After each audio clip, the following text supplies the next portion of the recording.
નમસ્કાર મિત્રો, તમે કહી છો કે આ કોમેડીમાં એના હેરું પકડવાના ધંધા ક્યાં કર્યા, મતલબ આ સાપ પકડવાના ધંધા ક્યાં કર્યા. ત્યાં તમારું સ્વાગત છે અમારી ચેનલમાં. અમે કોમેડી સ્ટારમાંથી હવે આ જો આ શું બની ગયા છે, અમે મદારીજી બની ગયા. મદારીજી બન્યા નથી પણ મજબૂરીમાં થોડુંક બનવું પડ્યું હતું, કેમ કે અમારા શેરીમાં બે નાગ અને નાગિન બે નીકળ્યા હતા. કેમ કે આ નાના મોટા કિંગ કોબ્રાના બચ્ચા તો નીકળ્યા રાખે છે, તો એને ડોલમાં કે ડબ્બામાં પૂરી એની સેફ જગ્યાએ રિલીઝ કરી દઈએ. પણ આજે એને મને મોટા મોટા નાગ એના મમ્મી પપ્પા આવી ગયા, તો એને રિસ્ક કરવા માટે તો થોડોક ડર ભયાનક ઘણું, મતલબ જોઈને અમુક તો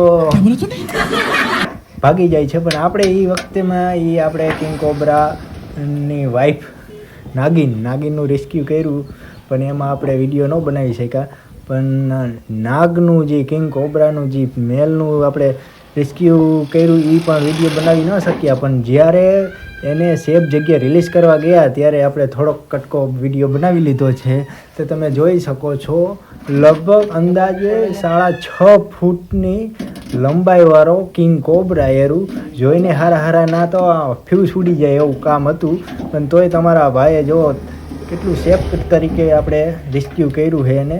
કેમ કે આગળ મોટું બંબુડી લઈને ગારીઓ બનાવી, ગારીઓમાં મોટું પકડીને ડબ્બામાં પૂરીને તેને આ ઝાડિયું વિસ્તારમાં અમે રિલીઝ કરવા આવ્યા.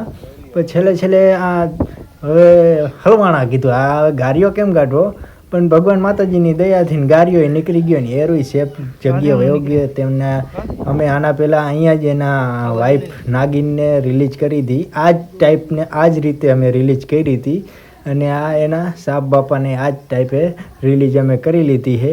તો કોઈ પણ પ્રકારના અમારા વિનંતી છે કે નાગ બાપા નીકળે તો એને મારવા નહીં, નાગ બાપા નહીં પણ કોઈ પણ સાપ નીકળે તો એને મારવું નહીં.